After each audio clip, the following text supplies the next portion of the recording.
એ પૈડા તોય માથું સીધું પાછળ ભટકાણું એના કંટ્રોલમાં નહોતું, એટલે પૈડા પહેલા જ એ બેભાન થઈ ગયા હતા. તો શોટ લાગે એટલે શરીરમાંથી જે કરંટ પસાર થાય એ હૃદયની જે રિધમ છે, હા એનો રસ્તો ડોક્ટર હવે શું કરશું? તમારો ફોકલ પોઈન્ટ જ્યાં તમારે જોર કરવાનું છે એક જ જગ્યાએ અથડિયા હાથમાં આવવું જોઈએ. બરાબર? પછી આમ નથી કરવાનું. કોણીએથી કાંડેથી મૂવમેન્ટ નહીં થાય, એ જોર નહીં થાય, તમે થાકી જાઓ.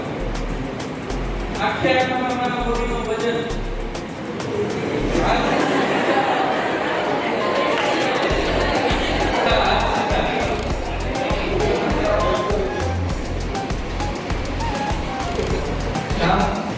બંને હાથને એકબીજા સાથે લોક કરી જ્યાંથી પાછા પૂરા થાય છે